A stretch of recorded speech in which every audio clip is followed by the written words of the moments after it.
This question is titled, What makes a dictionary or a set faster than a list? This isn't a very good question. What does it mean for a dictionary or list to be faster than or a dictionary or set to be faster than a list? Faster at what? In what circumstances? How do we measure that? How do we qualify that? How do we operationalize that? Why don't we take a look?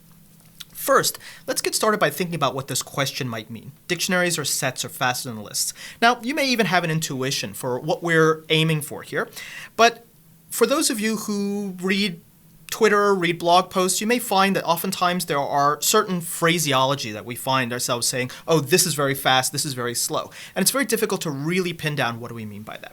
Let me show you an example of trying to pin this down. Let me try and pin this down concretely by making use of a timer. And it's a timer conceit that we'll use a couple of times during this question and other questions. Here we have a simple context manager that just uses the monotonic performance counter to time the start and stop of something. And you can see from the results, if we sleep for 1 second, it takes 1.002 seconds. So the fidelity, the accuracy of this is not that great, but it's still reasonably good enough for us to at least look at a comparative measure or for us to at least get a sense of things which are just absurdly slow.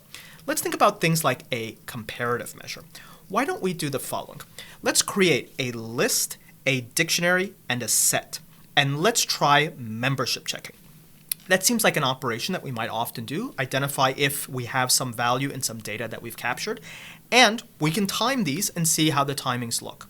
And you can see the timings are all kind of roughly near each other. And if you see me rerun this, you can see sometimes they're very close. Sometimes one is 200% slower than the others, except, at that level of precision, I don't know that you really are that worried that one of them is 0.00002 seconds and the other is 0.0001 seconds.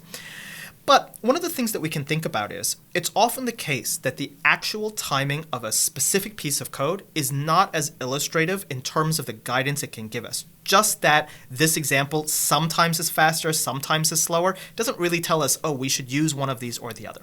Instead, one of the things that we might shift our attention to is the thought of how do we consider how our code might change and the performance of that code may change in tandem. And so instead of looking at these relatively small structures, why don't we think about looking at a slightly larger structure, maybe 1,000 elements. And you can see if we have a list, a dictionary, and a set with 1,000 elements, we do see a performance difference between these.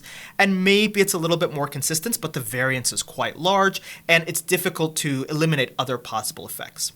One of the things that we might discover is that when we do these sorts of captured performance analyses, we are very much subject to all of the other mechanisms that occur on the machine, and you can see there is a huge variance to these results. It's very difficult for us to say anything particularly definitive. So what if we do the following?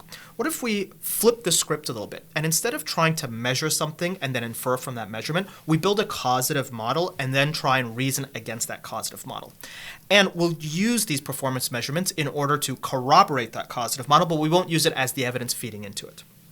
In other words, if I were to take these structures and I were to look at not what happens when I identify if an item is in the structure or not, and by the way, there was a very small sleight of hand in the previous ones. I was looking for an element that might or might not have been in there. What if I try and look for something consistently that will not be in there to just check the worst case, and I look at structures of different sizes.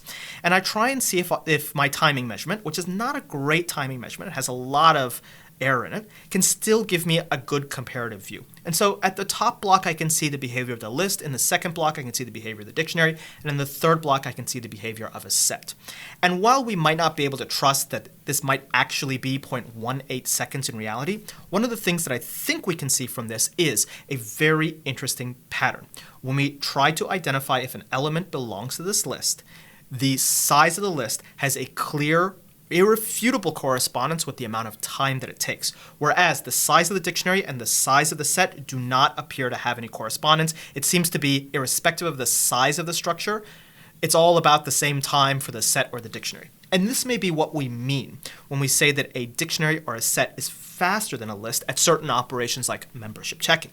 We may mean that it's the case that as the data grows, there's going to be some point in time where the dictionary of the set, by virtue of not changing its speed based off of the size of the data, will eclipse the speed of the list. Because you can see for very small data sets, they're all kind of within the same order of magnitude. They're all within this threshold of noise. But as one of these grows, you definitely see a dynamic, a characteristic here. And our goal in order to adopt some of the computer science theoretical frameworks is to try and figure out how can we put a framework around this to discuss this with others, and how do we operationalize this knowledge? Well, the framework that we're going to use, as you've probably guessed, is what we call Big O, or the Bachmann-Landau notification, the class of class of notations, that is. One of the things that I want to stress that we're not doing is we are not taking captured data, like captured timing data, and then trying to do some sort of polynomial fitting or some sort of regression to try and say, oh, this seems to be the relationship between one of these or the other. Instead, we're going to flip the script and look for a causative model. We're going to try to understand broadly certain characteristics of how we went about writing the code, and then infer from that what dynamic we might anticipate seeing in the relationship between, for example, the size of the input data and the amount of time that it takes. And so, as a very simple example, if I have some code and I write this code to iterate over some structure, like a list of letters, and I iterate over this in a nested loop, well, I know that there is going to be a difference between whether I write this as two loops separate from each other or one nested loop. Clearly, I'm going to visit every element, the Cartesian product number of times. I'm going to visit 16 times. I'm going to visit A against A, B, C, D. I'm going to visit B against A, B, C, D, and so forth and so on. Whereas here, I'm just going to visit each element once, and I'm going to visit each element once again. And irrespective of how I actually write this code, that seems to be a fundamental characteristic, whether I write this as a nested for loop or whether I write this as product using the iter_tools module. It is the case that I'm going to be visiting every element one time for every other element. I'm going to see this Cartesian product behavior. I'm going to see this, as we'll say, quadratic behavior. We're going to use some notation in order to discuss this. And the family of notations we're going to use are the Bachmann-Landau family of notations. There's only one of which really seems to come up when people operationalize this in just common parlance. But in fact, it turns out that there are a number of different ways for us to characterize how something behaves with relationship to something else. Now, here is pulled from Wikipedia the mathematical formulation for the entire family of Bachmann-Landau notations. And of these, you can see there's quite a bit of a formal definition here that may be a little bit hard for you to parse, and there's quite a bit here that even if you took a computer science course, you might not quite remember. Outside of the big O, there's big theta, there's big omega, and small omega. But the core idea here is as follows. We have some function, f of n, and that function relates some probably input data size against probably the amount of time it takes to process that input data size or the amount of memory it takes to process that data set. And we're through some analytical process, not based on capturing data and then fitting against data, but by looking at the code and the structures in the code, we're going to say, oh, it seems like we have a double for loop. So that means that if we double the amount of data, we're going to quadruple the number of visits. And so we'd anticipate that there would be a relationship between the input data size and the amount of time it takes if the amount of time for each visit is constant. And we'd anticipate there being some sort of quadratic relationship. Now, in order to describe this, we will find that the actual formula relating the amount of time to the input size may not be a very nice looking formula. It may not be something that we can discuss easily. It may have weird constant factors or weird extra terms. And so as a simplification, we're going to use these notations in order to be able to discuss things in an operationalizable fashion. We're going to find an upper bound, a lower bound, or a tight bound around these. And in the case of the big O notation, we're going to find what you might say is a fairly loose upper bound. If we look at the mathematical formulation for big O, it looks like this. And it can be hard to parse if you don't really break it down. The whole idea of big O is as follows. You have some function f, And that function is relating the actual input data size against the actual amount of time. You do not know that function. That function may be very ugly with lots of weird constant factors. It may have all sorts of strange terms. It may have lots and lots of polynomial terms with weird exponents. But that's okay with you. Because what you can say is there is some much simpler function that we can easily refer to, like, say, n squared.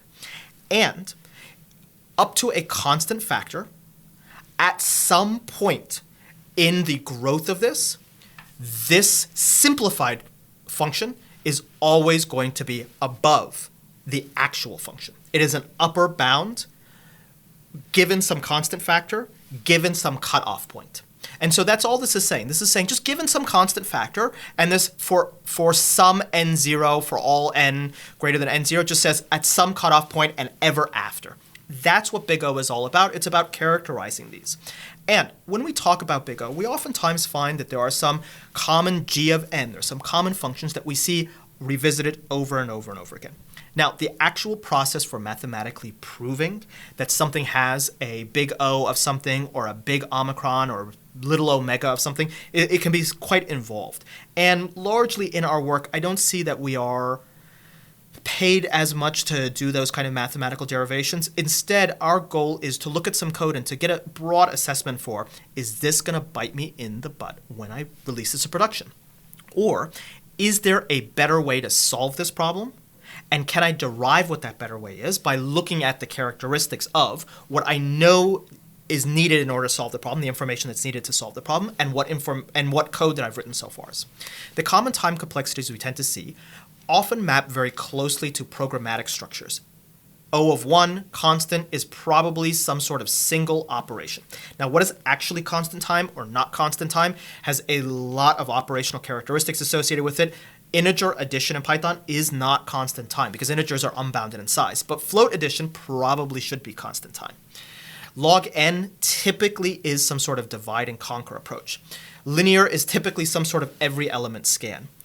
N log n is linear arithmetic. It's typically something that relates to a sorting. It's some sort of divide and conquer with some sort of every element scan attached to it. Quadratic means probably some sort of nested loops. Polynomial probably means multiple nested loops. And factorial probably means some sort of combinatoric expansion. For example, using itertools.combinations, itertools.permutations, you see those n factorial terms in that. Where is this actually useful? Well, consider this.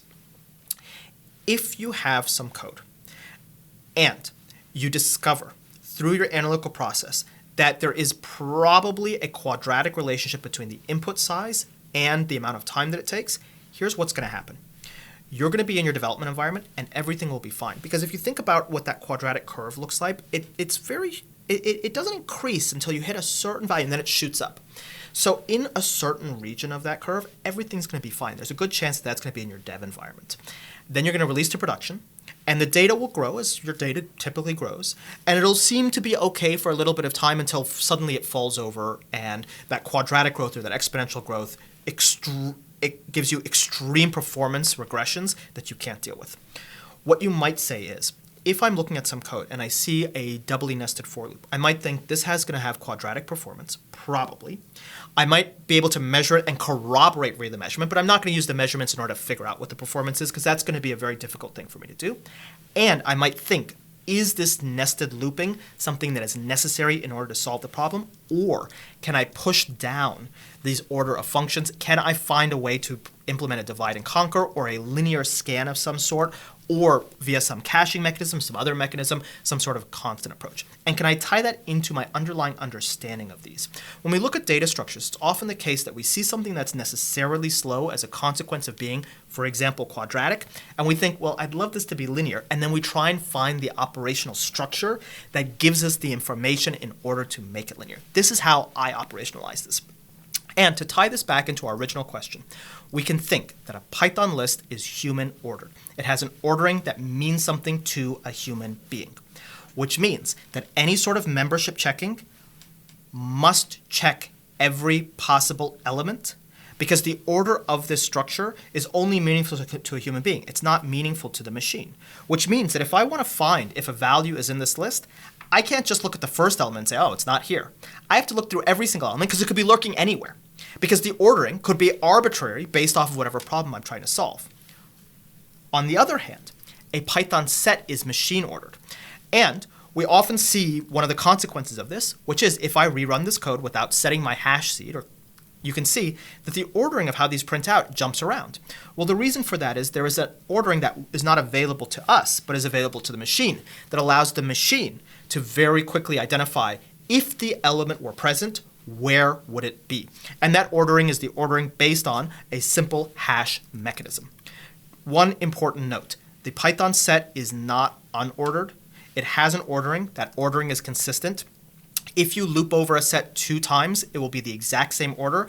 The only thing that's going to change this order is if you mutate the set in between, likely because you'll cause a reallocation. But this is not an unordered structure. It's a structure whose ordering is just not visible to a human being. It's visible to a machine because it needs to be used by the machine in order to make an operation more efficient. Here's what the set more or less looks like with a lot of details removed. It's basically some sort of storage in a fixed array. When you add an element to the set, you compute the hash of that element. And this is considered to be some simple mathematical operation that has constant time. It's just additions and subtractions and modulo and multiplications and exclusive ORs. It should be an operation that doesn't scale as the amount of data changes. It's always the exact same amount of time. How much time it is, we don't know, and that will make a difference on the actual speed of this. But from the asymptotic perspective, from the analytical perspective, we'll just say it's constant time.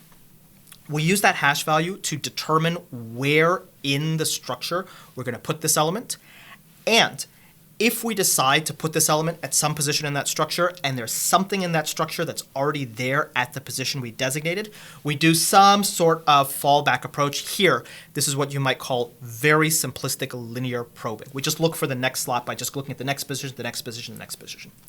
When we want to figure out if an element's there, we perform this very simple constant time hashing process to figure out if the element were here, where would it be? And we repeat that linear scanning just to say, well, it would either be here, but if there were a conflict, then it would be here, then it would be here, then it would be here, until we exhaust all the places it would look. Now, there's a lot of details that are missing here. But what you can see is this simplistic implementation does, in fact, allow you to store this ABC and this DEF in the structure and perform these operations ABC and D in the structure, DEF in the structure, and XYZ not in the structure. When you look at this formulation, there are a lot of details that are not here. And one of the details that you can think about is, how do I pick a hash function? How do I pick an effective hash function? The other thing is, this probing, you might think, oh, hold on a second. If there's a conflict, and there must be a conflict because you know the hash is about finding a single integer value to correspond to any arbitrary data, and by the pigeonhole principle, necessarily there will be overlaps. There will be multiple things that hash to the same value. Between you and me, -1 and -2 in Python, they hash to the same thing. It's -2. There's a collision for you. Well, you might think that there is some care that needs to be taken in the fallback procedure. This linear probing probably won't work very well if this structure tends to be packed. And so when you go deeper into thinking about hash tables, one of the things you'll discover are there are different approaches, probing, or this kind of perturbative approach that people refer to it as, or there's chaining, which typically I don't see is used that much, at least it's not used for the Python structures. And there is a consequence, or there is a consideration rather, of how full is this structure, what is its load factor, and when do we need to grow this structure, and how do we account for the amount of time it takes to grow this structure. One of the things about this hash table is it is not constant time lookup. It's not constant time membership checking in the sense that we can actually measure individual values and see that. It is amortized constant time lookup. There is a probabilistic approach that we need to take in order to analyze this. But one of the things that we can think is by constructing these out of these constant time approaches and by using a little bit of hand-wavy stuff and falling back on some knowledge that we have for, identifying if an element is in a hash table as constant time, we can get to a perspective which says, well, you know what? If my code is doing a double lookup in a double loop, maybe I can implement some sort of cache that uses a Python set or a dictionary, and I can eliminate one of those layers, and that might save me from this blowing up from production. If you think about the Python dictionary, you might say, hold on a second, is a Python dictionary human-ordered or machine-ordered? And it turns out that our Python dictionary that we use in 3.7 or later is both human-ordered or machine-ordered. And one of the interesting things that we can derive from this big O analytical perspective, from this view of asymptotic complexity analysis, is we can get a little bit of structural insights into how things might work. We know that in the latest versions of Python, we can iterate over a dictionary in the order in which elements were inserted. But we can also check for membership as fast as we can in a set. So that means that it must have both a human ordering, namely that insertion ordering, because we can see that when we iterate over this thing, and also a machine ordering in order to facilitate that fast lookup. And that is exactly how the modern Python dictionary works. It has two internal structures, one for the indices and one for the entries. This is what's called the split table optimization. And one of these structures maintains the elements in the order in which they were added, that's the entries, and one of them maintains the fast lookup, the indices. And so you basically look up into this structure to figure out where the indices is in a secondary structure, and then use that in order to determine if that's your element. And here's a very simplistic implementation that doesn't handle things like a better probing strategy. It doesn't handle things like resizing, but it shows you the core mechanics of that split table optimization, and you can see that a little bit of thought in this, we can both make use of the order and also do fast lookups. Therefore, we have a human ordering and a machine ordering. Therefore, we might have some structural characteristics that support it, namely a split table. Well, you can see how these pieces come together very nicely. And so just to show you this example working, you can see I can give you A, B, C in this structure, D, E, F, and X, Y, Z. We can look them up, and we can also iterate over these and get these entries out in the order in which they were inserted.